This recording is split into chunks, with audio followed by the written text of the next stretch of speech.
तो दोस्तों एक और नई वीडियो में आपका स्वागत है। आज की इस वीडियो में हम बात करने जा रहे हैं लैंड ऑफ द डेड नाम की इस मूवी के बारे में।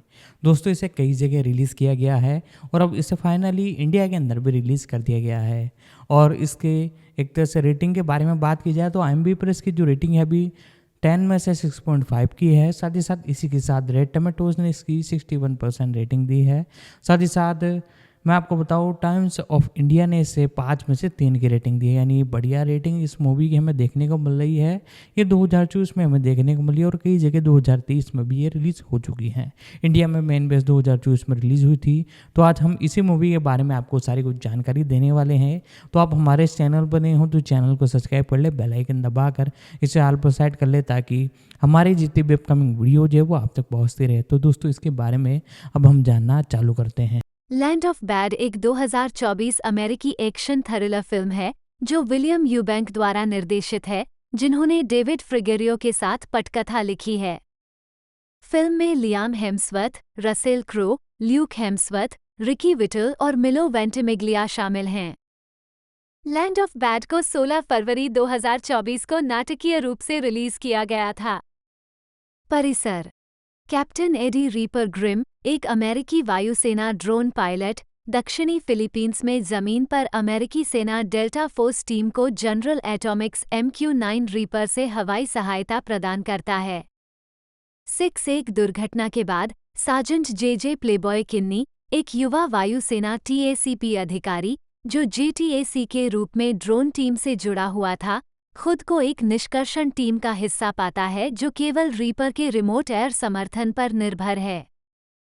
कथानक: फिलीपींस के मिंडानाओ में आतंकवादियों से CIA एजेंट को बचाने के लिए डेल्टा फोर्स की एक टीम भेजी गई है।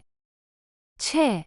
कास्ट करें: Liam Hemsworth sergeant JJ playboy Kinney के रूप में, कैप्टन एडी रीपर ग्रिम के रूप में रसेल क्रो, सार्जेंट एबेल के रूप में ल्यूक हेम्सवर्थ, सार्जेंट बिशप के रूप में Ricky whittle, master sergeant John sugar sweet के रूप में मिलो वेंटिमिग्लिया, स्टाफ सार्जेंट निया ब्रांसन के रूप में चिका इकोग्वे, अबू सैयफ विद्रोहियों के नेता सईद हाशिमी के रूप में Robert Rabia, captain David Andrews के रूप में गनर राइट, प्राइवेट कूपर के रूप में जॉर्ज बर्गेस, कर्नल पैकेट के रूप में डैनियल मैकफरसन, सैनिक के रूप में आंद्रे मार्टिनेज। उत्पादन: फिल्म, जिसका मूल शीर्षक JTAC था, को डेविड फ्रिगेरियो और विलियम यूबैंक ने 2012 में और 2013 में अपनी फिल्म द सिग्नल के निर्माण के दौरान अल्बुकर्क में सैटेलाइट कॉफ़ी शॉप में लिखा था। 7-8 पटकथा लिखने के तुरंत बाद यूबैंक और फ्रिगेरियो ने fort Irwin national training centre में 2 सप्ताह के लिए वास्तविक जीवन के JTAC को छायांकित किया। अभ्यास के दौरान F-35 पायलटों को 9 लाइनों, क्लोज एयर सपोर्ट ब्रीफिंग में 2 रेडियोइंग के साथ फॉरवर्ड एयर कंट्रोल की दुनिया में उनका विसर्जन व्यापक था। 9 कास्ट प्रोजेक्ट, जिसमें यूबैंक भी निर्देशित है, की घोषणा पहली बार 2022 के कांस फिल्म मार्केट में की गई थी, जिसमें रसेल क्रो और लियाम हेम्सवर्थ फिल्म से जुड़े पहले कलाकार थे।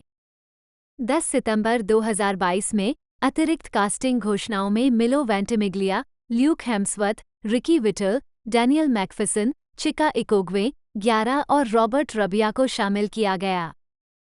12 जॉर्ज बर्गेस को क्रो द्वारा कलाकारों के लिए लाया गया था। 13 मुख्य फोटोग्राफी सितंबर 2022 में शुरू हुई, जो गोल्ड कोस्ट, क्वींसलैंड में नवंबर 2022 तक चलेगी। 14-15 प्रोडक्शन ने ऑस्ट्रेलियाई सरकार द्वारा दिए गए स्थान प्रोत्साहन का लाभ उठाया, जिससे इसके स्थानीय फिल्म उद्योग में लगभग 270 नौकरियां आईं। 14 उत्पादन के दौरान सिग्नेचर एंटरटेनमेंट ने UK और आयरलैंड, फ्रांस और स्कैंडिनेविया के लिए वितरण अधिकार खरीदे। 16 संयुक्त राज्य अमेरिका में वितरण का प्रबंधन द एवेन्यू द्वारा किया गया। 17 रिलीज: लैंड ऑफ बैड को संयुक्त राज्य अमेरिका में 16 फरवरी 2024 को रिलीज किया गया था। 17 स्वागत: समीक्षा एग्रीगेटर वेबसाइट रॉटन टोमाटोज पर 46 आलोचकों में से 61% समीक्षाएं सकारात्मक हैं, जिनकी औसत रेटिंग 6.1/10 है। 18 मेटाक्रिटिक, जो एक भारित औसत का उपयोग करता है, ने 9 आलोचकों के आधार पर फिल्म को 100 में से 57 का स्कोर दिया, जो मिश्रित या औसत समीक्षाओं को दर्शाता है। 19 रोजेबट कॉम के साइमन अब्राम्स ने फिल्म को 4 में से 2 स्टार दिए और लिखा, लैंड ऑफ बैड खुद को ब्लैक हॉक डाउन बचाव मिशन थ्रिलर के बाद बेच सकता है, लेकिन यह अक्सर अमेरिकी के साथ वास्तव में क्या गलत है, इसके बारे में एक बेतुका नाटकीय व्याख्यान है। सैन्य और आधुनिक युद्ध। 20 एक सकारात्मक समीक्षा में द डेली बीस्ट के निक शेगर ने लिखा, ये फिल्म एग्रो ब्लस्टर और बमबारी में व्यापार करती है जो इतनी शुद्ध, निर्विवाद और सूक्ष्म है कि यह कॉमेडी में बदल जाती है और कभी-कभी टिप देती है। फिर भी इसकी फूली हुई छाती के नीचे छिपा हुआ है उन पुरुषों और महिलाओं के प्रति गहरा स्नेह जो अपने देश के लिए, और इससे भी महत्वपूर्ण बात यह है कि एक दूसरे के लिए अपनी जान जोखिम में डालते हैं, और यह किसी तरह से इसके चरम अनुभव को अर्जित करने में मदद करता है। विलियम यूबैंक, जन्म 15 नवंबर 1982, एक अमेरिकी फिल्म निर्देशक, पटकथा लेखक और छायाकार हैं। 2011 में रिलीज हुई अपनी पहली फीचर फिल्म लव में निर्देशन और फोटोग्राफी कर्तव्यों के अलावा यूबैंक ने प्रोडक्शन डिजाइनर के रूप में भी काम किया। 3-4 उनकी दूसरी feature film the signal 2014 Sundance film Festival में प्रीमियर हुई और 13 जून 2014 को फोकस फीचर्स द्वारा सिनेमाघरों में रिलीज हुई। 5 उनकी तीसरी feature film science fiction horror film underwater थी, 20th सेंचुरी फॉक्स द्वारा जनवरी 2020 में रिलीज की या गया था। 6-7 प्रारंभिक जीवन। यूबैंक का जन्म 15 नवंबर 1982 को होलोके, मैसाचुसेट्स में हुआ था। 8 उनके पिता कार्लाइल यूबैंक II, एक ललित कला सलाहकार, क्रिस्टी के पूर्व प्रतिनिधि और राज्य विभाग में ललित कला कार्यालय के सलाहकार हैं। 9-1011 उनकी मां पैट्रिसिया रीडर यूबैंक, बच्चों की पुस्तक लेखिका और चित्रकार हैं। 12 4 भाई बहनों में से दूसरे, यूबैंक की एक बड़ी बहन और 2 छोटे भाई हैं, और वो लॉस एंजल्स के उत्तर में एक प्रसिद्ध शराब उत्पादक क्षेत्र सांता यनेज घाटी में पले बढ़े। 13-14 बड़े होकर वह अपने दादा, पूर्व अमेरिकी नौसेना छायाकार से प्रेरित थे। उनके द्वारा बताई गई कहानियों से एक में गोल्डन गेट ब्रिज के नीचे उड़ान भरते समय कैमरा चलाना शामिल था। यूबैंक ने फैसला किया कि वह या तो यूनाइटेड स्टेट्स नेवल अकादमी में भाग लेना चाहते हैं या एक सिनेमेटोग्राफर बनना चाहते हैं। अंततः बाद में बस गए। 8-15-16 यूबैंक स्काउटिंग से जुड़ा हुआ बड़ा हुआ और फिल्म निर्माता स्टीवन स्पीलबर्ग और डेविड लिंच की तरह एक ईगल स्काउट है। 17-18 जब यूबैंक युवा थे तो उन्हें सिनेमा की सत्यता का एक दिलचस्प अनुभव हुआ। जिस समय उन्होंने पहली बार 1974 में 1937 की पृष्ठभूमि पर बनी फिल्म चाइनाटाउन देखी, उस समय यूबैंक इस बात से अनभिज्ञ थे कि यह एक ऐतिहासिक फिल्म थी। उन्होंने मान लिया कि इसे 1937 में समसामयिक रूप से बनाया गया था। जब उन्हें पता चला कि इसे लगभग 4 दशक बाद बनाया गया था। जिस युग का चित्रण किया गया, यूबैंक को फिल्म की शक्ति का एहसास हुआ। 19-14-33 करियर पैनविजन। यूबैंक ने 18 साल की उम्र में निर्देशक या छायाकार के रूप में नौकरियां स्वीकार करना शुरू कर दिया था। यूबैंक के कई शुरुआती कार्यों में इन कैमरा स्पीड रैंपिंग का उपयोग शामिल था। एक सिनेमेटोग्राफर और कैमरा ऑपरेटर के रूप में यूबैंक को यूएफसी द्वारा इस शैली में झगड़े फिल्माने के लिए काम पर रखा गया था। 20 यूबैंक को कभी भी विज्ञापनों का निर्देशन करने के लिए काम पर नहीं रखा गया था, लेकिन उसने विशिष्टताओं के साथ साथ रीलों और कैमरा परीक्षणों को भी जारी किया था। 21 यूबैंक को यूसीएलए में स्वीकार कर लिया गया, जहां उन्होंने ब्रह्मांड विज्ञान की कक्षाएं लीं, जिसे बाद में उन्होंने अपनी फिल्मों के विचारों पर प्रभाव के रूप में उद्धृत किया। 22 साल तक यूसीएलए में भाग लेने के बाद वह फिल्म कार्यक्रम में शामिल नहीं हो सके और अधीर होकर उन्होंने पढ़ाई छोड़ दी और पैनविजन वुडलैंड हिल्स में कैमरा मरम्मत तकनीशियन और डिजिटल इमेजिंग तकनीशियन के रूप में काम करने चले गए। 23-16 यूबैंक अगले 8 वर्षों तक कंपनी में रहकर एक अनुभवी पैनविजन कर्मचारी बन जाएगा। 24 यूबैंक ने निर्देशक के रूप में भाग लेने का सपना देखते हुए पैनविजन का प्रतिनिधित्व करते हुए 5 बार सनडांस फिल्म फेस्टिवल में भाग लिया। वह अपने नेवी सिनेमेटोग्राफर दादा से मिलेंगे जो साल्ट लेक सिटी में रहते थे, जिन्होंने आग्रह किया था कि यूबैंक किसी दिन एक फिल्म के साथ उपस्थित होंगे। 81525 सनडांस और अन्य जगहों पर रहते हुए पैनविस्ट सिनेल्टा F900 को बढ़ावा देना और समर्थन प्रदान करना यूबैंक का काम था, जिसने जॉर्ज लुकास की 2002 की फिल्म स्टार वार्स एपिसोड 2 के निर्माण में इसके उपयोग के साथ हॉलीवुड को डिजिटल सिनेमा युग में स्थानांतरित कर दिया था। Attack of the clone release होने वाली तीसरी और पहली प्रमुख फीचर फिल्म है, जिसे पूरी तरह से 24p डिजिटल कैमरे पर शूट किया गया था। 1626 पैनविजन में अपनी स्थिति का उपयोग करते हुए यूबैंक ने ऑस्ट्रेलियाई सिनेमा उत्पाद निर्माता ब्लैकमैजिक डिज़ाइन को SDI कैप्चर कार्ड का प्रारंभिक संस्करण भेजने के लिए राजी किया। 27 इस शुरुआती कार्ड और बिल्कुल नए ESATA ड्राइव का उपयोग करते हुए, जो अभी बाजार में आए थे, यूबैंक ने 14 हार्ड ड्राइव को एक दूसरे के ऊपर रखा और एक NLE सिस्टम बनाने के लिए पावर मैक G4 में एक छेद किया। पर्सनल कंप्यूटर जो सीधे F900 के पूर्ण HD 1080p फुटेज को कैप्चर कर सकता है। 28 जब पैनाविजन में कार्य परिणाम देखा गया तो सह कर्मचारियों ने सहमति व्यक्त की कि उद्योग में एक बदलाव आने वाला है। 27 कुछ समय तक पैनविजन में काम करने के बाद यूबैंक को कभी-कभी अपने परीक्षणों के लिए कैमरे और लेंस उधार लेने की अनुमति दी गई। जब पैनविजन ने अंततः अपने द्वारा उपयोग की गई चीज़ों को सारणीबद्ध किया, तो उन्हें एहसास हुआ कि उन्हें कई मिलियन डॉलर की किराए की फीस का ऋण दिया गया था। 19/4/25-24 यूबैंक ने पैनविजन में अपने समय को अपने फिल्म स्कूल के रूप में सेवा के रूप में वर्णित किया है। 16 कोलेट्रल और सुपरमैन रिटर्न्स जैसी फिल्मों के सेट पर भेजे गए, यूबैंक एक नोटबुक लेते थे और जहां गैफर ने सभी इटें लगाई थीं, उसके चित्र बनाते थे और फिर जब फिल्म आती थी तो उसे देखते थे और ऑन स्क्रीन परिणामों की तुलना करते थे। उसकी पत्रिकाएं 24 यूबैंक अपने प्रति पैनविजन की दयालुता को आवश्यक मानते हैं। मैं अपने पूरे करियर का श्रेय उन लोगों को देता हूँ। 29 प्रेम विलियम यूबैंक लव के सेट पर कैमरा चला रहे हैं। यूबैंक अपनी पहली फिल्म लव के सेट पर काम कर रहा है। मुख्य लेख लव 2011 फिल्म 2007 में वैकल्पिक rock band Angels and Airwaves के लिए सामग्री तैयार करने के लिए टॉम डिलोंग ने यूबैंक से संपर्क किया था। यूबैंक ने बैंड के लिए कई संगीत वीडियो का निर्देशन किया, जिसमें एकल सरेंडर का वीडियो भी शामिल है। 30-31 यूबैंक ने फीचर फिल्म लव का लेखन और निर्देशन भी किया, जिसे एंजल्स एंड एयरवेव्स ने कमीशन और निर्मित किया था। ये फिल्म टेरेंस मैलिक की द थिन रेड लाइन से प्रेरित थी और यूबैंक के अनुसार पूछती है, क्या हम मनुष्य के रूप में एक दिन जब हमारा अस्तित्व समाप्त हो जाएगा तो क्या पीछे छूट जाएंगे?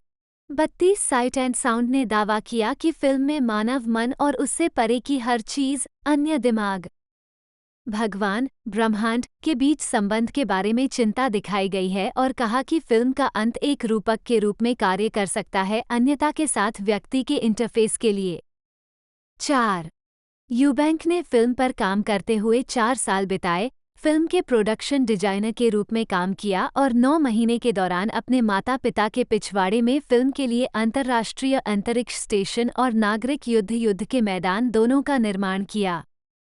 33-34 यूबैंक ने ISS सेट की अपनी इमारत नासा की फोटोग्राफी और स्केटबोर्ड रैंप डिजाइनों और युद्ध के दृश्यों के मंचन को गृह युद्ध चित्रों पर आधारित किया।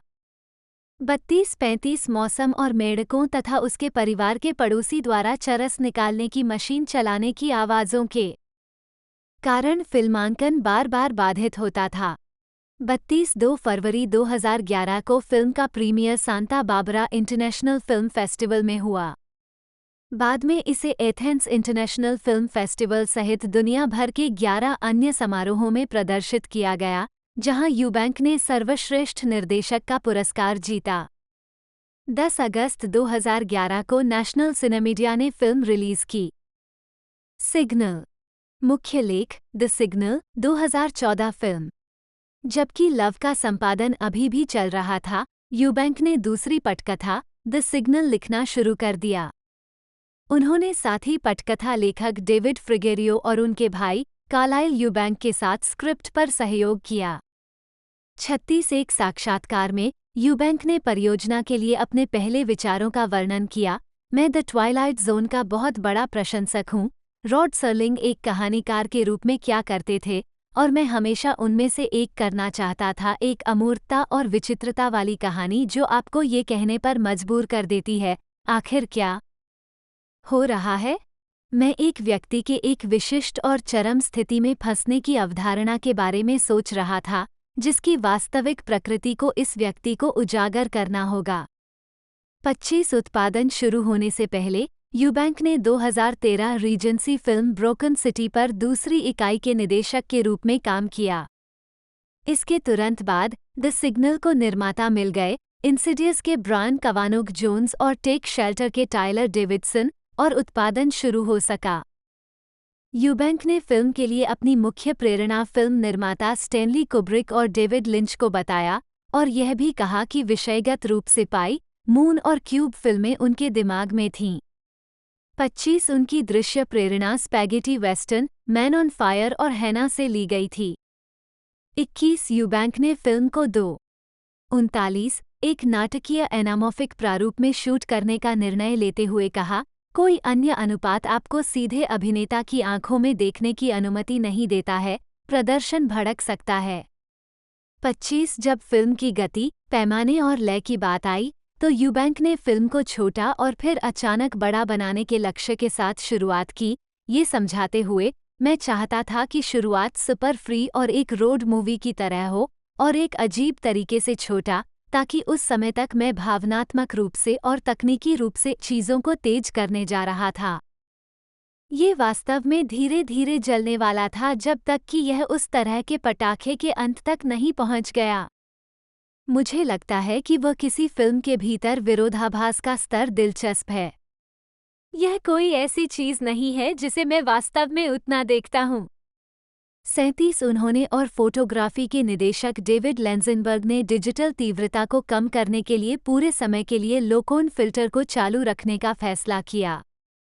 29 फिल्म के कलाकारों के लिए यूबैंक ने न्यू मैक्सिको के अभिनेताओं से स्काइप पर मुलाकात की और ऑस्ट्रेलियाई अभिनेता ब्रेंटन ट्वाइट्स, अंग्रेजी अभिनेता ओलिविया कुक और अमेरिकी अभिनेता ब्यू नैप पर फैसला किया। प्रॉप्स के लिए यूबैंक ने कस्टम टुकड़ों को डिज़ाइन करने के लिए लिगेसी इफेक्ट्स के साथ काम किया। 2 साल के प्री प्रोडक्शन के बाद द सिग्नल ने अल्बुकर्क में शूटिंग शुरू की, जहां कभी कभी रेत के तूफान से इसमें बाधा आती थी। 25 फिल्म की 29 दिन की शूटिंग न्यू मैक्सिको और ओहियो में हुई। यूबैंक ने फिल्म को संपादित करने के लिए ब्रायन बडन को चुना, जिन्होंने डेविड लिंच की ब्लू वेलवेट और ट्विन पीक्स पर काम किया था। बडन और यूबैंक ने पहले सहयोग किया था। बडन ने लव का संपादन किया था। यूबैंक ने बडन के साथ अपने काम का वर्णन करते हुए कहा, ब्रायन की संवेदनाएं मेरी संवेदनाओं से अलग हैं। मेरी पहली फिल्म लव में मुझे एहसास हुआ कि ब्रायन के पास चीज़ों को देखने का तरीका मेरी तुलना में अलग था। मैं उनके दृष्टिकोण, उनकी ताजगी की सराहना करने लगा हूँ। दृष्टिकोण बहुत कुछ। 25 फिल्म के उत्कृष्ट दृश्य डिज़ाइन की प्रशंसा करते हुए वैरायटी ने इसे अंततः काफ़ी मूर्खतापूर्ण कहा। 38 पानी के अंदर। मुख्य लेख अंडरवाटर फिल्म। 2016 में यूबैंक ने 20वीं सेंचुरी फॉक्स और चैनन एंटरटेनमेंट फिल्म अंडरवाटर पर काम शुरू किया। यूबैंक की तीसरी विशेषता उसका अब तक का सबसे बड़ा उत्पादन था। 6:39 ब्लैक लिस्ट के पटकथा लेखक ब्रायन डफील्ड की एक स्क्रिप्ट से अंडरवाटर गहरे समुद्र के शोधकर्ताओं के एक दल का अनुसरण करता है, जिन्हें अपने स्टेशन के नष्ट होने के बाद समुद्र तल पर नेविगेट करना होता है। यूबैंक ने क्रिस्टन स्टीवर्ट और जेसिका हेनविक को मुख्य भूमिकाओं में लिया। फिल्म में TJ Miller, Vincent Cassel, John Gallagher junior और गन रा राइट भी हैं, जिन्होंने पहले लव पर यूबैंक के साथ काम किया था। यूबैंक ने फिल्म को लेंस करने के लिए मोंटेनेग्रिन सिनेमेटोग्राफर बोजन बाजेली को चुना। फिल्म की शूटिंग मार्च 2017 में न्यू ऑर्लियंस में शुरू हुई और 28 मई 2017 को मुख्य फोटोग्राफी पूरी हुई। इसे एक बार फिर ब्रायन बडन द्वारा संपादित किया गया। अंडरवाटर 10 जनवरी 2020 को सिनेमाघरों में रिलीज हुई थी। फिल्म को मिश्रित समीक्षाएं मिली और रॉटेन टोमाटोज पर 47% का रॉट स्कोर प्राप्त किया। 40 टाइम आउट ने इसे द एबिस लाइट 41 कहा और रोलिंग स्टोन ने इसे एक बेशर्म नॉकऑफ जो एलियन बनना चाहता है के रूप में वर्णित किया। 42 फिल्मोग्राफी वर्ष शीर्षक निर्देशक लेखक निर्माता टिप्पणियाँ 2011 प्यार हाँ हाँ नहीं सिनेमेटोग्राफर और प्रोडक्शन डिजाइनर भी 2014 सिग्नल हाँ हाँ नहीं 2020 पानी के नीचे हाँ नहीं नहीं। दोस्तों रिलीजिंग डेट के बारे में बात की जाए तो 16 फरवरी 2024 को इसे रिलीज़ किया गया था और टोटल मूवी की लेंथ है 110 मिनट टोटल इस मूवी की लेंथ है और यूनाइटेड स्टेट में इसे बनाया गया था। मूवी के बजट के बारे में बात की जाए तो मूवी का बजट 18.7 मिलियन का था और तकरीबन नेट जो पहुंच चुका था 28 मिलियन इसका कलेक्शन पहुंच चुका था और मूवी ने जो कलेक्शन दिया है अभी तक सभी कंट्रीज़ के अंदर तो 2.8 मिलियन यानी कि बहुत कम इसने कलेक्शन दिया है। यानी कि ये जो मूवी है एक तरह से डिसास्टर हो चुकी है। बाकी अभी भी सिनेमा हॉल्स में कंटिन्यू लग रही है, आप इंडिया के अंदर इसे जाकर देख सकते हो। बाकी इसके बारे में अब आगे मैं आपको थोड़ी और एक तरह से जानकारी इसकी कास्टिंग के बारे में मैं आपको आगे बताता हूँ। लियाम हेम्सवर्थ जन्म 13 जनवरी 1991 एक ऑस्ट्रेलियाई अभिनेता हैं। उन्होंने सोप ओपेरा नेबर्स में जोश टेलर और बच्चों की टेलीविजन श्रृंखला द एलिफेंट प्रिंसेस में मार्कस की भूमिकाएं निभाईं। अमेरिकी फिल्मों में हेम्सवर्थ ने द लास्ट सॉन्ग 2010 में विल ब्लेकली के रूप में, द हंगर गेम्स फिल्म श्रृंखला 2012-2015 में गेल हॉथोर्न के रूप में और इंडिपेंडेंस डे रिसर्जेंस 2016 में जैक मॉरिसन के रूप में अभिनय किया। प्रारंभिक जीवन हेम्सवर्थ का जन्म मेलबर्न, ऑस्ट्रेलिया में एक अंग्रेजी शिक्षिका लियोनी नी वेनोस और एक सामाजिक सेवा परामर्शदाता क्रेग हेम्सवर्थ के घर हुआ था।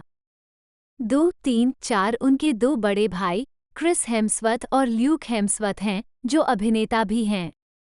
5 उनके नाना एक डच आप्रवासी हैं और उनकी अन्य वंशावली अंग्रेजी, आयरिश, स्कॉटिश और जर्मन है। 6 हेम्सवर्थ ने कहा है कि यद्यपि उनके बीच नौकरियों के लिए प्रतिस्पर्धा है, यह मैत्रीपूर्ण है। हम भाई हैं और हम हमेशा प्रतिस्पर्धी रहते हैं, लेकिन यह एक अच्छी बात है। यह में धक्का देता है और जब भी कोई कुछ बुक करता है तो हम हमेशा खुश होते हैं। 7 जब हेम्सवर्थ 8वें हाई स्कूल में थे तो वो और उनका परिवार मेलबोर्न के दक्षिण पूर्व में एक छोटे से ऑस्ट्रेलियाई द्वीप फिलिप द्वीप 8 में स्थानांतरित हो गए, जहां उन्होंने अपना अधिकांश समय अपने भाइयों के साथ सफिंग में बिताया। 9 मार्च 2009 में हेम्सवर्थ अपने अभिनय करियर को आगे बढ़ाने के लिए संयुक्त राज्य अमेरिका चले गए। 10 लॉस एंजल्स में अपना अपार्टमेंट किराए पर लेने से पहले वो और उनके भाई क्रिस सबसे पहले क्रिस के मैनेजर विलियम वार्ड के गेस्ट हाउस में रुके थे। 11 7 आजीविका 2007-2010 करियर की शुरुआत अभिनेता बनने से पहले हेम्सवर्थ ने 6 महीने तक फर्श तैयार किया। 7 उन्होंने हाई स्कूल में स्कूली नाटकों में भाग लेकर अपने बड़े भाइयों के नक्शे कदम पर चलने पर गंभीरता से विचार करना शुरू कर दिया। आखिरकार हेम्सवर्थ ने एक एजेंट को बरकरार रखा। 9 उन्होंने 16 साल की उम्र में अपने पहले ऑडिशन में भाग लिया। 12 और 2007 में शो होम एंड अवे और मैकलियोड्स डॉटर्स में अतिथि भूमिका के साथ अपने करियर की शुरुआत की। 8 जुलाई 2007 के सप्ताह में हेम्सवर्थ ने नेबर्स के लिए एपिसोड का फिल्मांकन शुरू किया, जो एक ऑस्ट्रेलियाई सोप ओपेरा था जिसमें उनके भाई ल्यूक ने पहले अभिनय किया था। 14 हेम्सवर्थ का चरित्र जोश टेलर 2007 से 2008 तक एक आवर्ती चरित्र था। शो में जोश एक एथलेटिक पैराप्लेजिक था जिसने एक कार दुर्घटना में उसके शरीर के एक तरफ के हिस्से को लकवा मार जाने के बाद ब्रिजेट पाकर के चरित्र का समर्थन किया और उसके साथ रिश्ता शुरू किया। 15/2008 में हेम्सवर्थ ने बच्चों के television show the elephant princess में नायक के बैंड के प्रमुख गिटार वादक मार्कस की भूमिका निभाते हुए अभिनय करना शुरू किया। 16 हेम्सवर्थ ने बाद में टेलीविजन श्रृंखला सेटिस्फैक्शन में भूमिकाएं निभाईं और ब्रिटिश फिल्म ट्रायंगलर में अभिनय किया। 13 उन्होंने फिल्म नोइंग में MIT छात्र के रूप में एक संक्षिप्त भूमिका भी निभाई। 17 2009 में हेम्सवर्थ को स्टैलोन की 2010 की फिल्म द एक्सपेंडेबल्स में सिल्वेस्टर स्टैलोन के विपरीत अभिनय करने के लिए चुना गया था, लेकिन उनका चरित्र स्क्रिप्ट से बाहर लिखा गया था। हेम्सवर्थ ने बाद में द एक्सपेंडेबल्स 2 में सह अभिनय किया। 5 हेम्सवर्थ के भाई क्रिस ने मूवी लाइन को बताया कि हेम्सवर्थ को पता चलने के कुछ ही घंटों बाद कि वो द एक्सपेंडेबल्स में दिखाई नहीं देंगे, निर्देशक केनेथ ब्रांग ने उन्हें 2011 की फिल्म थॉर में मुख्य भूमिका के लिए परीक्षण करने के लिए कहा। 5 हेम्सवर्थ मार्च 2009 में स्क्रीन टेस्ट के लिए अमेरिका चले गए। 10 हालांकि अंततः मई में उन्हें ये भूमिका क्रिस के हाथों गंवानी पड़ी। 11 डिज्नी ने बाद में उसी सप्ताह घोषणा की कि हेम्सवर्थ को 2010 के नाटक द लास्ट सॉन्ग में विल ब्लैकली की भूमिका मिली है, जो इसी नाम से निकोलस स्पार्क्स के उपन्यास पर आधारित है। हेम्सवर्थ ने फिल्म में माइली साइरस के किरदार की प्रेमिका की भूमिका निभाई है। 18 निक्की फिंके ने बताया कि हेम्सवर्थ केवल 3 सप्ताह के लिए लॉस एंजल्स में थे और जब उन्हें कास्ट किया गया तब तक उन्हें कोई एजेंट नहीं मिला था। 11 हेम्सवर्थ अगली बार साइरस के संगीत video when I look at you में दिखाई दिए। 19 जिसे 16 अगस्त 2009 को रिकॉर्ड किया गया था। 20 सितंबर 2009 में हेम्सवर्थ एक ऑस्ट्रेलियाई पे टेलीविजन कंपनी फॉक्सटेल को बढ़ावा देने के लिए एक रात्रिभोज कार्यक्रम में उपस्थित हुए। 21 मार्च 2010 में डिटेल्स पत्रिका ने हेम्सवर्थ को हॉलीवुड के अग्रणी पुरुषों की अगली पीढ़ी के लिए अपनी भविष्यवाणियों में से एक के रूप में चुना। 17 उस महीने के अंत में ये घोषणा की गई कि हेम्सवर्थ एक 3D action film Arabian nights में अभिनय करने के लिए बातचीत कर रहे थे, जिसका निर्देशन इन्फिनो एंटरटेनमेंट के लिए चक रसेल द्वारा किया जाएगा। 22 बाद में इसकी पुष्टि हुई कि वो फिल्म में अभिनय करेंगे। 23 टेलर लॉटनर द्वारा डेविड एलिसन वित्तपोषित परियोजना से हटने के बाद कथित तौर पर उन्हें नॉर्दर्न लाइट्स में मुख्य भूमिका की पेशकश भी की गई है। 23 Hemsworth Nickelodeon Australian Kids Choice Awards 2010 के मेजबान थे। उन्होंने और माइली साइरस ने फेव किस श्रेणी जीती। 24 हेम्सवर्थ ने जैक ब्राउन बैंड के कोल्डर वेदर संगीत वीडियो में अभिनय किया। 25 2011 वर्तमान द हंगर गेम्स श्रृंखला और उससे आगे। 2014 में हेम्सवर्थ 4 अप्रैल 2011 को लायंसगेट ने हेम्सवर्थ को द हंगर गेम्स में गेल हॉथोर्न के प्रमुख कलाकारों में से एक बनाने की घोषणा की, जो 2012 में रिलीज हुई थी। 26 जून 2011 में वो युद्ध नाटक लव एंड ऑनर से जुड़ गए, जिसमें एमी टीगार्डन भी थीं और टेरेसा पामर। 27 2013 में हेम्सवर्थ एम्मा रॉबर्ट्स और पैरानोया के साथ एम्पायर स्टेट में हैरिस फोर्ड, गैरी ओल्डमैन और एम्बर हड के सह कलाकार के रूप में दिखाई दिए। उन्होंने द हंगर गेम्स के 3 sequel The Hunger Games Catching Fire नवंबर 2013 में release, The Hunger Games Mockingjay Part 1 नवंबर 2014 में रिलीज और The Hunger Games Mockingjay Part में अपनी भूमिका गेल हॉथोर्न को दोहराया। 2 नवंबर 2015 में रिलीज हुई। 2012 में हेम्सवर्थ ने अपनी तत्कालीन मंगेतर माइली साइरस के साथ गैर लाभकारी संगठन ऑस्ट्रेलियंस इन फिल्म द्वारा आयोजित एक लाभ रात्रिभोज में भाग लिया। सगाई करने वाले जोड़े के रूप में यह उनकी पहली सार्वजनिक उपस्थिति थी। 28 2015 में हेम्सवर्थ ने ऑस्ट्रेलियाई साहित्यिक रूपांतरण द ड्रेसमेकर में केट विंसलेट के चरित्र की प्रेमिका को चित्रित किया, जिसे 2014 की गर्मियों में विक्टोरिया में फिल्माया गया था। 29-30 हेम्सवर्थ ने निर्देशक रोलैंड एमेरिच की 2016 की फिल्म इंडिपेंडेंस में अभिनय किया। दिन पुनरुत्थान 31/2019 में 3 साल की अनुपस्थिति के बाद उन्होंने फिल्म इज़न्ट इट रोमांटिक में एक रोमांटिक कॉमेडी अग्रणी व्यक्ति का एक काल्पनिक संस्करण निभाया और एक्शन क्राइम फिल्म किलरमैन में अभिनय किया। हेम्सवर्थ वर्तमान में शॉर्ट फॉर्म स्ट्रीमिंग प्लेटफॉर्म क्विबी के लिए हॉरर टीवी श्रृंखला मोस्ट डेंजरस गेम में दिखाई देते हैं। हेम्सवर्थ ने एक असाध्य रूप से बीमार व्यक्ति की मुख्य भूमिका निभाई है जो मरने से पहले अपनी गर्भवती पत्नी का भरण पोषण करने की कोशिश करता है। 2022 में हेम्सवर्थ लॉरा डन के साथ नेटफ्लिक्स फिल्म लोनली प्लैनेट में अभिनय करने के लिए तैयार हैं। 33 अक्टूबर 2022 में नेटफ्लिक्स ने घोषणा की कि हेम्सवर्थ द विचर के सीजन 4 की शुरुआत से रिविया के गेराल्ट के रूप में हेनरी कैविल की जगह लेंगे। 34 व्यक्तिगत जीवन 2013 सैन डिएगो कॉमिक कॉन में हेम्सवर्थ ऑस्ट्रेलियन चाइल्डहुड फाउंडेशन के राजदूत हैं। हेम्सवर्थ ने फाउंडेशन के साथ अपने जुड़ाव के बारे में बात की। मेरे पास आपके लिए सबसे अच्छे माता पिता हैं। उन्होंने 20 वर्षों तक बाल संरक्षण में काम किया है और मुझे केवल प्रोत्साहन और समर्थन दिया है। दुनिया बच्चों के लिए काफी डरावनी जगह है। यह महत्वपूर्ण है कि घर हमेशा उनके लिए एक सुरक्षित स्थान रहे। ये पूछे जाने पर कि क्या वह मानते हैं कि वह बच्चों के लिए हीरो हैं, हेम्सवर्थ ने कहा कि वह नहीं जानते, लेकिन वह एक अच्छा रोल मॉडल बनना चाहेंगे। 35 हेम्सवर्थ शाकाहारी थे और उन्होंने 2015 में मेंस फिटनेस को बताया कि उन्हें इस तरह खाने में कोई नकारात्मकता नहीं है। मैं मानसिक और शारीरिक रूप से सकारात्मक के अलावा कुछ भी महसूस नहीं करता।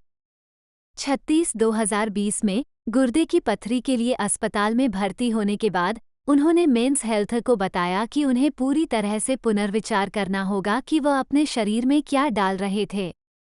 37 साइरस से अलग होने के बाद हेम्सवर्थ ने ऑस्ट्रेलियाई मॉडल गैब्रिएला ब्रूक्स के साथ रिश्ता शुरू किया। 38 माइली साइरस के साथ संबंध जून 2009 में द लास्ट सॉन्ग की शूटिंग के दौरान हेम्सवर्थ ने अपनी सह कलाकार माइली साइरस के साथ रिश्ता शुरू किया। 3 साल तक बार बार रिश्ते में रहने के बाद जोड़े ने जून 2012 में अपनी सगाई की घोषणा की।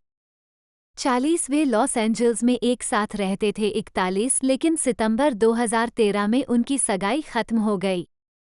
42 अफवाहें इसकी शुरुआत जनवरी 2016 में हुई, जो मुख्य रूप से जोड़े को उनके मालिबू स्थित घर पर एक साथ देखे जाने और साइरस पर सगाई की अंगूठी के दोबारा दिखने से शुरू हुई। 43 अक्टूबर 2016 में द एलेन डीजेनरस शो में एक साक्षात्कार में साइरस ने पुष्टि की कि वे एक बार फिर सगाई कर चुके हैं। 44 नवंबर 2018 में साइरस ने सोशल मीडिया पर खुलासा किया कि उनका और हेम्सवर्थ का घर वुल्सी फायर में जल गया था। 4/5/46 और उन्होंने अपने समुदाय के लिए तबाही और अपनी, हेम्सवर्थ और अपने पालतू जानवरों की सुरक्षा के लिए आभार व्यक्त किया। अगली सुबह हेम्सवर्थ ने अपने सोशल मीडिया पर अपने पूर्व घर के जले हुए मलबे की एक तस्वीर पोस्ट करके प्रतिक्रिया व्यक्त की।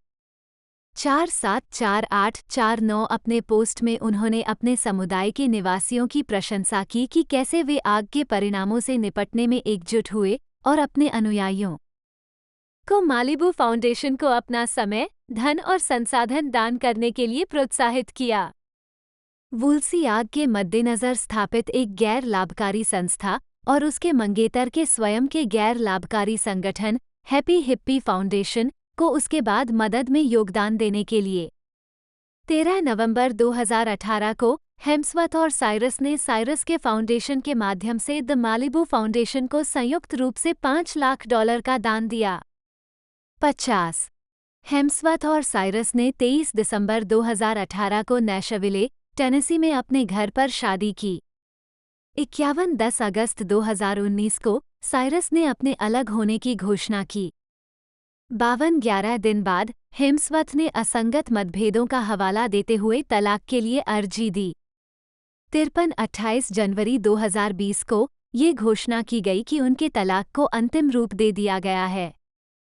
54 फिल्मोग्राफी पतली परत वर्ष पतली परत भूमिका टिप्पणियाँ 2009 जानने विग त्रिकोण विजेता 2010 आखिरी गाना विल ब्लेकली 2012 भूख का खेल आंधी नागफनी Expendables 2 Billy the Kid Timmons 2013 प्यार और सम्मान मिकी राइट पागलपन एडम कैसिडी साम्राज्य का राज्य Chris Potamitis The Hunger Games Catching Fire आंधी नागफनी 2014 Cut Bank Dwayne McLaren The Hunger Games Mockingjay भाग 1 आंधी नागफनी 2015 दर्जी Ted McSweeney The Hunger Games Mockingjay भाग 2 आंधी नागफनी 2016 स्वतंत्रता दिवस पुनरुत्थान जैक मॉरिसन द्वंद्व डेविड किंगस्टन 2019 क्या ये रोमांटिक नहीं है ब्लेक हत्यारा आदमी मो 2020 अरकनसस केली 2022 पोकर फेस माइकल नांकरविस 2024 बुरे की भूमि किन्नी टेलीविजन वर्ष पतली परत भूमिका टिप्पणियाँ 2007 घर और वहाँ से दूर अज्ञात एपिसोड #1.4372 मैकिलियोड की बेटियां दामो एपिसोड लिविंग द नेस्ट 2007-2008 पड़ोसियों जोश टेलर 19 एपिसोड 2008-2009 हाथी राजकुमारी मार्कस 18 एपिसोड 2009 संतुष्टि न घुलने वाली तलछट 2 एपिसोड 2015 द मपेट्स व स्वयं एपिसोड भालू बाएं फिर भालू लिखें 2016 वर्कaholics कुशिंग वार्ड एपिसोड भेड़ियों के रैंचो 2020 सबसे खतरनाक गेम चकमा मैनार्ड नेतृत्व करना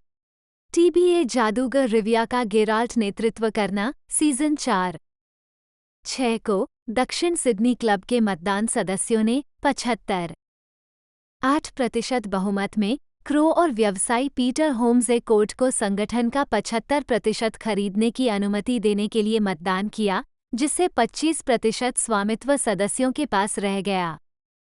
इसमें उन्हें $3 मिलियन का खर्च आया और उन्हें निदेशक मंडल में 8 में से 4 सीटें प्राप्त हुईं।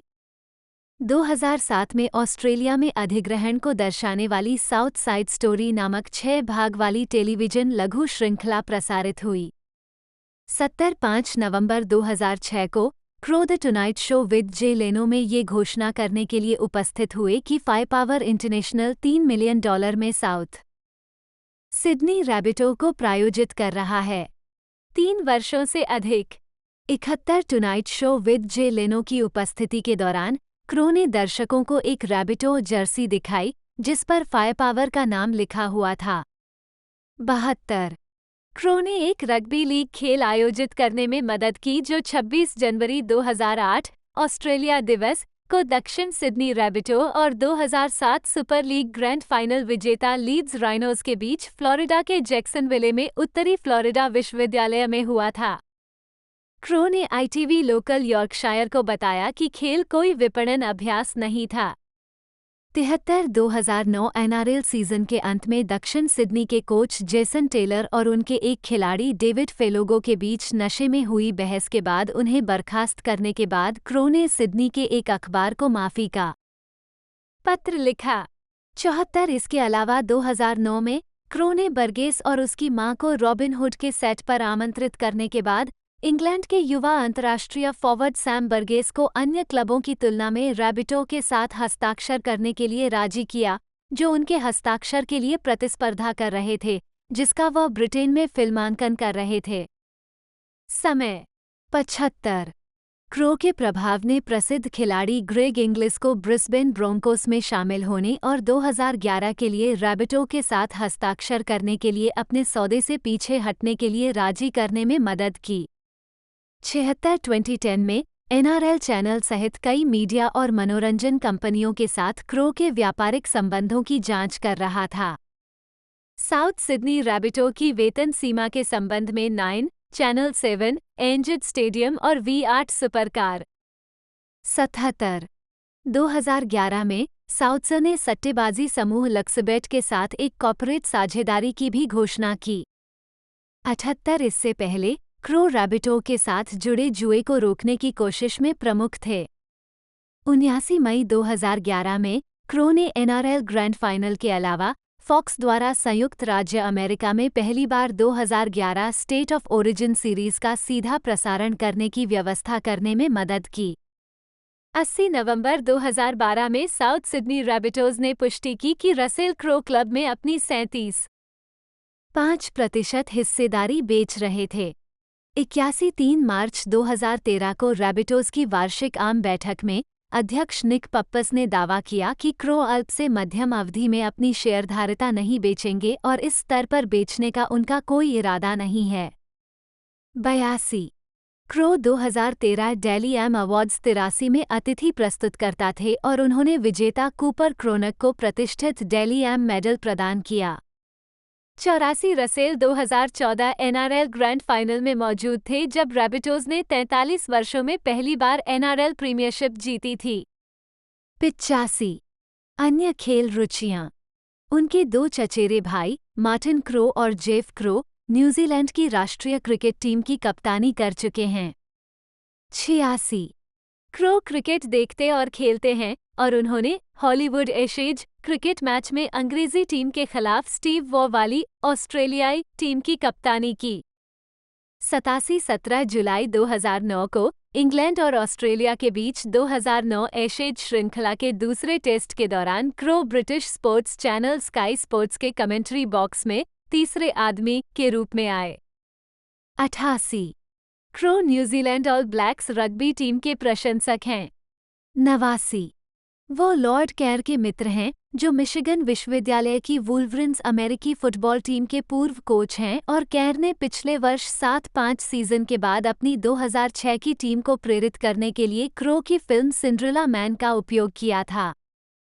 ये सुनकर क्रो ने कैर को बुलाया और उसे अपनी rugby league team South Sydney Rabbitohs को संबोधित करने के लिए ऑस्ट्रेलिया में आमंत्रित किया, जिसे कैर ने अगली गर्मियों में किया। सितंबर 2007 में वुल्वरिन्स की 0-2 की शुरुआत के बाद कैर के निशाने पर आने के बाद क्रो ने कैर के लिए अपन समर्थन दिखाने के लिए नोट्रे डेम के खिलाफ वुल्वरिन्स के 15 सितंबर के खेल के लिए एन आर्बर, मिशिगन की यात्रा की। उन्होंने खेल से पहले टीम को संबोधित किया और किनारे से देखा कि वुल्वरिन्स ने आयरिश को 38-0 से हरा दिया। उद्धरण वांछित क्रो नेशनल फुटबॉल लीग के भी प्रशंसक हैं। 22 अक्टूबर 2007 को क्रो इंडियानापोलिस कोल्ट्स और जैक्सनविले जगुआर के बीच सोमवार रात के खेल के बूथ में दिखाई दिए। रसेल इरा क्रो, जन्म 7 अप्रैल 1964, एक अभिनेता हैं। उनका जन्म न्यूजीलैंड में हुआ था। उन्होंने अपने बचपन के 10 साल ऑस्ट्रेलिया में बिताए और 21 साल की उम्र तक स्थायी रूप से वहीं रहने लगे। 1-2 उन्होंने एक अकादमी पुरस्कार, 2 गोल्डन ग्लोब पुरस्कार और 1 ब्रिटिश अकादमी सहित कई पुरस्कार अर्जित किए हैं। फिल्म पुरस्कार। कई लोग क्रो को 21वीं सदी के महानतम अभिनेताओं में से एक मानते हैं। क्रो ने ऑस्ट्रेलिया में अभिनय करना शुरू किया और नाटक रोम्पर स्टॉपर 1992 में उनकी ब्रेकआउट भूमिका थी। उन्हें थ्रिलर एलए कॉन्फिडेंशियल 1997 में एक पुलिस जासूस और नाटक द इनसाइडर 1999 में जेफरी विगेंट की भूमिका के लिए अंतर्राष्ट्रीय स्तर पर पहचान मिली। क्रो को पीरियड फिल्म ग्लेडिएटर 2000 में शीर्षक भूमिका निभाने और सर्वश्रेष्ठ अभिनेता का अकादमी पुरस्कार जीतने के लिए व्यापक स्टारडम मिला। बायोपिक ए ब्यूटीफुल माइंड 2001 में गणितज्ञ जॉन फोर्ब्स नैश जूनियर की भूमिका निभाने के लिए और अधिक प्रशंसा मिली। तब से उन्होंने युद्ध film Master and Commander, the Far Side of the World 2003, sports drama Cinderella Man 2005, western 3, 10 to Yuma 2007, crime drama American Gangster 2007 में अभिनय किया है, थ्रिलर स्टेट ऑफ प्ले 2009 और action film robin Hood 2010। Crow ने बाद में म्यूजिकल लेस मिजरेबल्स 2012 में जैवेट के रूप में, superhero film man of Steel 2013 में जोर एल के रूप में, बाइबल नाटक नू 2014 में नू के रूप में और Marvel cinematic universe film Thor में ज़ियुस के रूप में अभिनय किया। Love and Thunder 2022। 2014 में उन्होंने नाटक द वाटर डिवाइनर के साथ अपने निर्देशन की शुरुआत की, जिसमें उन्होंने अभिनय भी किया। वह 2006 से National Rugby League (NRL) team South Sydney Rabbitohs के सह मालिक रहे हैं। प्रारंभिक जीवन। क्रो का जन्म 7 अप्रैल 1964 को वेलिंगटन, न्यूजीलैंड के एक उपनगर स्ट्रैथमोर पार्क में हुआ था। वह film set caterers Jocelyn Yvonne, नी वेमिस और जॉन अलेक्जेंडर क्रो के बेटे थे। उनके पिता एक होटल का प्रबंधन भी करते थे। उनके नाना स्टैन वेमिस एक छायाकार थे, जिन्हें न्यूजीलैंड फिल्म यूनिट के सदस्य के रूप में द्वितीय विश्व युद्ध के फुटेज फिल्माने के लिए MBE नियुक्त किया गया था। 5 क्रो माओरी है और अपनी परदादी में से एक के माध्यम से नगाती पोरो को पहचानता है। 7 उनके दादा जॉन डबलडे क्रो व्रेक्सहैम के एक वेल्श व्यक्ति थे, जबकि उनके दादा दादी स्कॉटिश थे। 8-9 उनकी अन्य वंशावली में अंग्रेजी, जर्मन, आयरिश, इतालवी, नॉर्वेजियन और स्वीडिश शामिल हैं। 10-11-12-6-13 वह न्यूजीलैंड के पूर्व राष्ट्रीय क्रिकेट कप्तानों मार्टिन और जेफ क्रो के चचेरे भाई, 14 और क्रिकेटर डेव क्रो के भतीजे हैं।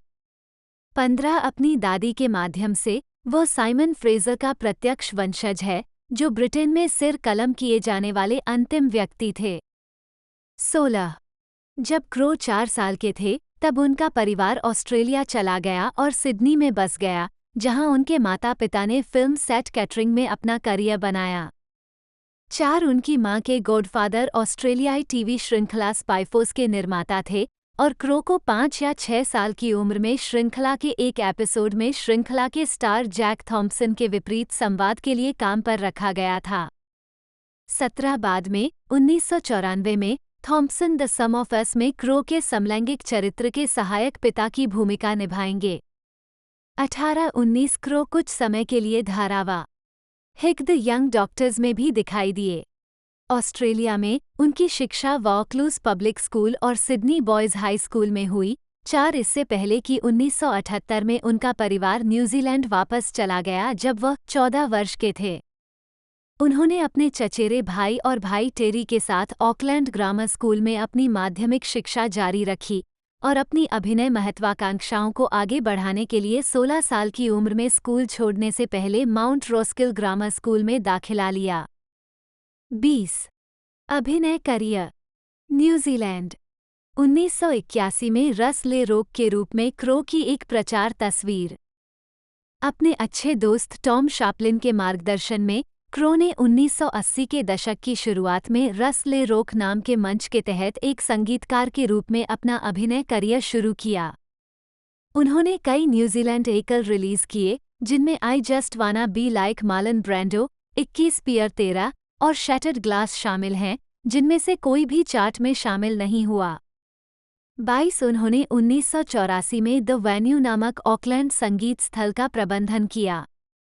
23 जब वे 18 वर्ष के थे, तब उन्हें ए वेरी स्पेशल पर्सन में दिखाया गया था, जो एवोंडेल विश्वविद्यालय में धर्मशास्त्र मंत्रालय पाठ्यक्रम के लिए एक प्रचार वीडियो था। न्यू साउथ वेल्स, ऑस्ट्रेलिया में सेवेंथ डे एडवेंटिस्ट तृतीयक शिक्षा प्रदाता। 24 Australia national institute of dramatic art में आवेदन करने के इरादे से क्रो 21 साल की उम्र में न्यूजीलैंड छोड़कर ऑस्ट्रेलिया लौट आए। उन्होंने कहा, मैं एक थिएटर शो में काम कर रहा था और एक आदमी से बात की जो उस समय नीडा में तकनीकी सहायता का प्रमुख था। मैंने उससे पूछा कि वह नीडा में मेरे 3 साल बिताने के बारे में क्या सोचता है। उसने मुझे बताया कि यह एक होगा समय की बर्बादी। उन्होंने कहा, आप जो चीज़ें सीखने के लिए वहाँ जाते हैं वे पहले से ही करते हैं और आप इसे अपने जीवन के अधिकांश समय से करते आ रहे हैं। इसलिए आपको बुरी आदतों के अलावा सिखाने के लिए कुछ भी नहीं है। 25 1986 से लेकर 1988 में उन्हें निर्देशक डैनियल एबिनरी द्वारा न्यूजीलैंड प्रोडक्शन में द रॉकी हॉरर शो में पहली पेशेवर भूमिका दी गई। 4 उन्होंने एडी डॉक्टर स्कॉट की भूमिका निभाई। 4 उन्होंने इस प्रदर्शन को शो के एक और ऑस्ट्रेलियाई प्रोडक्शन में दोहराया, जिसने न्यूजीलैंड का भी दौरा किया। 26 1987 में जब क्रो को कोई अन्य काम नहीं मिला तो उन्होंने 6 महीने तक बस में काम किया।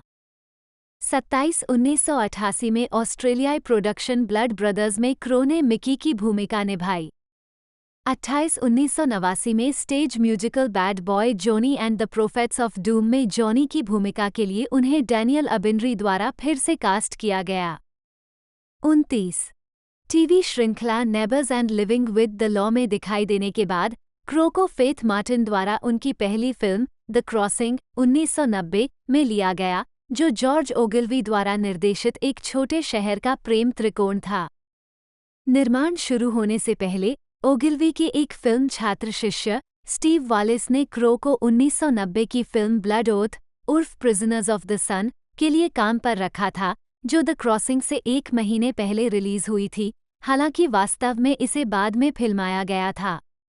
1992 में क्रो ने पुलिस रेस्क्यू की दूसरी श्रृंखला के पहले एपिसोड में अभिनय किया।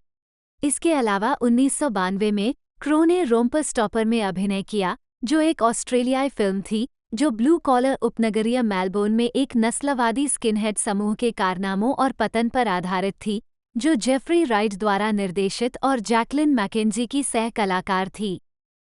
इस भूमिका के लिए क्रो ने 1991 में प्रूफ के लिए अपने सर्वश्रेष्ठ सहायक अभिनेता पुरस्कार के बाद सर्वश्रेष्ठ अभिनेता के लिए ऑस्ट्रेलियाई फिल्म संस्थान AFI पुरस्कार जीता। 2015 में ये बताया गया कि क्रो ने 2006 में ऑस्ट्रेलियाई नागरिकता के लिए आवेदन किया था और 2013 में फिर से, लेकिन उसे अस्वीकार कर दिया गया क्योंकि वह निवास आवश्यकताओं को पूरा करने में विफल रहा। हालांकि ऑस्ट्रेलिया के आव्रजन विभाग ने कहा कि उसके पास क्रो के ऐसे किसी आवेदन का कोई रिकॉर्ड नहीं है। 303132 उत्तरी अमेरिका 1999 में वाशिंगटन डीसी में द इनसाइडर के प्रीमियर पर क्रो। ऑस्ट्रेलिया में प्रारंभिक सफलता के बाद क्रो ने अमेरिकी फिल्मों पर ध्यान केंद्रित करने से पहले 1993 में पहली बार कनाडाई प्रोडक्शन फॉर द मोमेंट में अभिनय किया। उन्होंने वर्चुओसिटी में डेंजल वाशिंगटन के साथ सह अभिनय किया, दोनों बाद में अमेरिकन गैंगस्टर में एक साथ दिखाई दिए और 1995 में the quick and the dead में शेरोन स्टोन के साथ। 4 वह अकादमी जीतकर 3 बार ऑस्कर नामांकित हुए। 2000 में ग्लैडिएटर के लिए सर्वश्रेष्ठ अभिनेता का पुरस्कार। 4 क्रो को 2001 में ऑस्ट्रेलियाई समाज और ऑस्ट्रेलियाई फिल्म निर्माण की सेवा के लिए ऑस्ट्रेलियाई शताब्दी पदक से सम्मानित किया गया था।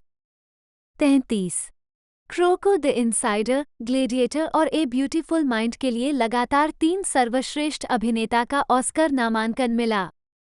4 क्रो ने 2002 के बाफ्टा पुरस्कार समारोह में ए ब्यूटीफुल माइंड के लिए सर्वश्रेष्ठ अभिनेता का पुरस्कार जीता, साथ ही उसी प्रदर्शन के लिए गोल्डन ग्लोब और स्क्रीन एक्टर्स गिल्ड पुरस्कार भी जीते। हालांकि अकादमी पुरस्कार के लिए नामांकित होने पर भी वो डेंजल वाशिंगटन से हार गए। तीनों फिल्मों को सर्वश्रेष्ठ चित्र के लिए भी नामांकित किया गया और ग्लैडिएटर और ए ब्यूटीफुल माइंड दोनों ने पुरस्कार जीता। वाल्टर पिजन, जिन्होंने how green was my valley और मिसेज मिनिवर में अभिनय किया था, के बाद से क्रो बैक टू बैक सर्वश्रेष्ठ पिक्चर विजेताओं में मुख्य भूमिका निभाने वाले पहले अभिनेता बन गए। 1997 से 2003 तक 6 साल की अवधि के भीतर उन्होंने 2 अन्य सर्वश्रेष्ठ फिल्म नामांकितों LA कॉन्फिडेंशियल और master and Commander the Far Side of the world में भी अभिनय किया। 2005 में उन्होंने जीवनी बॉक्सिंग ड्रामा सिंड्रेला मैन के लिए ए ब्यूटीफुल माइंड के निर्देशक रॉन हॉवर्ड के साथ फिर से काम किया। 2006 में उन्होंने ए गुड ईयर के लिए ग्लैडिएटर निर्देशक रिडले स्कॉट के साथ फिर से टीम बनाई, जो लगातार 2 सहयोगों में से पहला था। 2007 के अंत में रिलीज हुई डेंजल वाशिंगटन के साथ फिर से सह अभिनीता में रिकन गैंगस्टर। हालांकि ए गुड ईयर की हल्की रोमांटिक कॉमेडी को ज्यादा सराहना नहीं मिली, लेकिन क्रो फिल्म से खुश दिखे। उन्होंने एसटीवी को एक साक्षात्कार में बताया कि उन्हें लगा कि उनकी अन्य फिल्मों के प्रशंसकों को इसका आनंद मिलेगा। 34 हाल के वर्षों में क्रो की बॉक्स ऑफिस स्थिति में गिरावट आई है। 35 क्रो रॉबिन हुड किंवदंती पर आधारित फिल्म रॉबिन हुड में दिखाई दिए, जो रिडले स्कॉट द्वारा निर्देशित थी और 14 मई 2010 को रिलीज हुई थी। 36 रॉबिन हुड की शूटिंग के दौरान क्रो ने एक दृश्य करते हुए अपने दोनों पैरों को फ्रैक्चर कर लिया था। कैसल पोर्टकुलिस से चट्टान जैसी कठोर ऊबड़-खाबड़ जमीन पर कूद गया और कहा कि उन्होंने प्रोडक्शन के साथ कभी भी चोट के बारे में चर्चा नहीं की, इसके कारण कभी एक दिन की भी छुट्टी नहीं ली, मैं बस काम पर रह जाता रहा।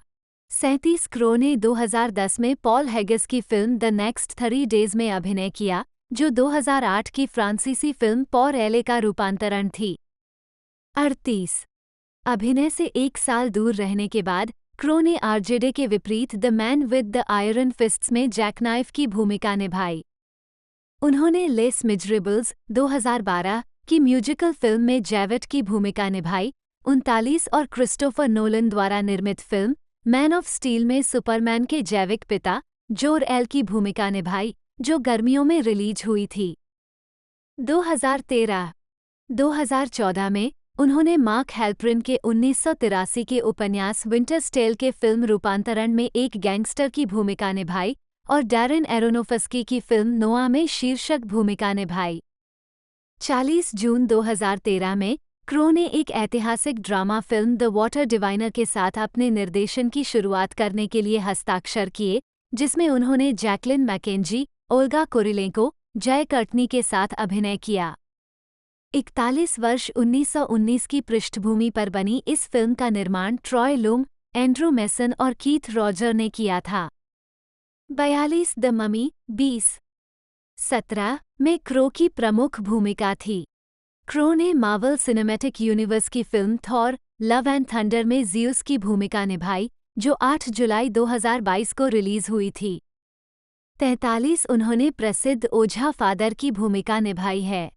द पोप्स एक्सॉर्सिस्ट 2023 में गैब्रियल अमोथ। 44 संगीत मुख्य लेख 30 अजीब फुट ऑफ ग्रंज।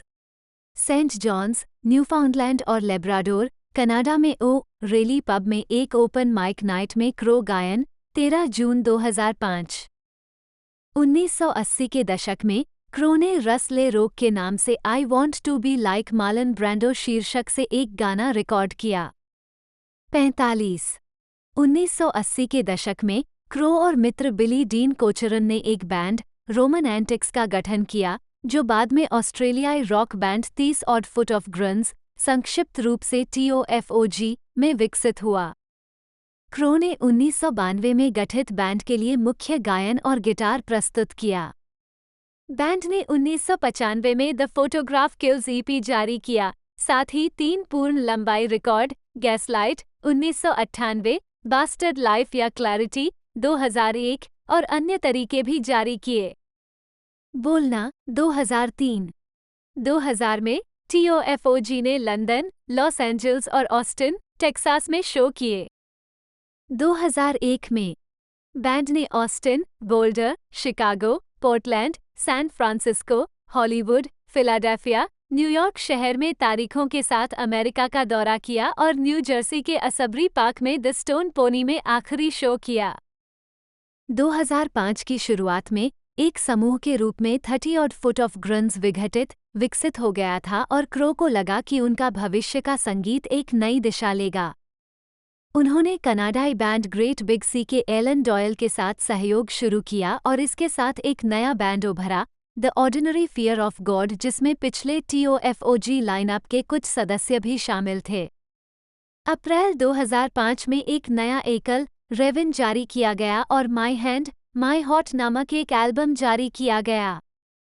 एल्बम में अभिनेता रिचर्ड हैरिस के लिए एक श्रद्धांजलि गीत शामिल है, जो ग्लेडिएटर के निर्माण के दौरान क्रो के दोस्त बन गए थे। क्रो और उनके नए band the ordinary fear of God TOFOG का संक्षिप्त नाम रखते हुए ने 2005 में ऑस्ट्रेलिया का दौरा किया और फिर 2006 में अमेरिका का दौरा किया। अपनी नई release my hand my hot का प्रचार करने के लिए अमेरिका लौट आए। मार्च 2010 में जॉन विलियमसन के गीत विंटर ग्रीन के समूह संस्करण को एक नए संकलन album the absolute best of John Williamson 40 years true blue में शामिल किया गया था, जो ऑस्ट्रेलियाई संगीत उद्योग में गायक गीतकार के 40 वर्षों के मील के पत्थर की याद दिलाता है। हथकड़ी लगे संदिग्ध को तस्वीरें लेने के लिए समाचार मीडिया के सामने लाया जाता है। ये प्रक्रिया मानव अधिकारों की सार्वभौम घोषणा के अनुच्छेद 5 के संभावित उल्लंघन के रूप में चर्चा में थी। उद्धरण वांछित क्रो ने बाद में इस घटना को संभवतः सबसे शर्मनाक स्थिति जिसमें मैंने खुद को पाया है के रूप में वर्णित किया। 123 क्रो ने अपना दोष स्वीकार कर लिया और उसे सशर्त रिहा कर दिया गया। मुकदमे से पहले उन्होंने दरबान नेस्टर एस्ट्राडा द्वारा दायर एक मुकदमे का निपटारा किया। 124-125 निपटान की शर्तों का खुलासा नहीं किया गया, लेकिन 6 अंकों की सीमा में रकम की सूचना दी गई है। 126 टेलीफोन घटना का क्रो की सार्वजनिक छवि पर आमतौर पर नकारात्मक प्रभाव पड़ा, जो मास मीडिया में नकारात्मक जनसंपर्क का एक उदाहरण है। हालांकि क्रो ने अपनी छवि को प्रभावित करने के प्रयास में ऑस्ट्रेलियाई पत्रकारों से मित्रता करने की बात कही थी। 127 South Park episode the New Terrance and Phillip movie trailer उनकी आक्रामक प्रवृत्ति पर व्यंग्य के इर्द गिर्द घूमता है। क्रो ने नवंबर 2010 में अमेरिकी टेलीविजन टॉक शो होस्ट और पत्रकार चार्ली रोज के साथ एक साक्षात्कार के दौरान चल रहे मीडिया कवरेज पर टिप्पणी का मुझे लगता है कि इसने मुझे अमिट रूप से बदल दिया है। यह एक बहुत ही मामूली स्थिति थी जिसे कुछ अपमानजनक बना दिया गया था। अधिक हिंसा मेरे द्वारा किए गए किसी भी काम की तुलना में मुझे कार से अदालत कक्ष के बीच इंतजार कर रहे मीडिया के बीच चलना पड़ा। इसने मुझे निश्चित रूप से प्रभावित किया, मनोवैज्ञानिक रूप से। 128 फिल्मोग्राफी और पुरस्कार। मुख्य लेख रसेल क्रो फिल्मोग्राफी और रसेल क्रो द्वारा प्राप्त पुरस्कारों और नामांकनों की सूची। Online portal box office mojo और समीक्षा समग्र साइट रॉटन टोमाटोज के अनुसार क्रो की सबसे प्रशंसित और सबसे ज्यादा कमाई करने वाली फिल्मों में LA Confidential 1997, the Insider 1999, Gladiator 2000, a Beautiful Mind 2001 शामिल हैं। मास्टर और Commander the Far Side of the World 2003, दस to Yuma 2007, State of Play 2009, Robin Hood 2010, Les Miserables 2012, Man of Steel 2013, Noah 2014, the Nice Guys 2016, the Mummy 2017 और Thor Love and Thunder 2022। 129-130 Crowe ने Gladiator में अपने प्रदर्शन के लिए सर्वश्रेष्ठ अभिनेता श्रेणी में अकादमी पुरस्कार जीता और उन्हें द इनसाइडर और ए ब्यूटीफुल माइंड के लिए सर्वश्रेष्ठ अभिनेता के लिए 2 बार नामांकित किया गया, जिससे वो लगातार 3 अकादमी पुरस्कार नामांकन प्राप्त करने वाले 9वें अभिनेता बन गए। 4 उन्होंने ए ब्यूटीफुल माइंड के लिए सर्वश्रेष्ठ अभिनेता मोशन पिक्चर ड्रामा और द लाउडेस्ट वॉयस 2019 के लिए सर्वश्रेष्ठ अभिनेता मिनी सीरीज या टेलीविजन फिल्म का गोल्डन ग्लोब पुरस्कार जीता। उन्हें 4 बार और नामांकित किया गया है। The insider, gladiator, master and Commander, the Far Side of the world और सिंड्रेला मैन के लिए ड्रामा में सर्वश्रेष्ठ अभिनेता। तो दोस्तों आज की इस वीडियो में हमने इस ज़बरदस्त मूवी के बारे में बात करी और सिनेमा हर OTT पर कई एक से बढ़कर एक मूवीज़ आती रहती हैं, तो उनके ऊपर मैं वीडियो लेकर आता हूँ जिनके अंदर हम एक तरह से आपको बताते हैं फैक्ट, डिटेल, अपडेट, स्टोरी के बारे में, मूवी की क्या स्टोरी हमें देखने को मिली, यानी कि टोटल सारी कुछ चीज़ हम एक ही वीडियो में आपको बता देते हैं जो कि हमारे चैनल पर आपको देखने को मिल जाएगी। तो ऐसा ही कंटेंट पसंद है तो चैनल को सब्सक्राइब कर ले, बेल आइकन दबा कर इसे ऑल पर सेट कर ले। तो दोस्तों आज की इस वीडियो में इतना ही, मिलते हैं अगले वीडियो में।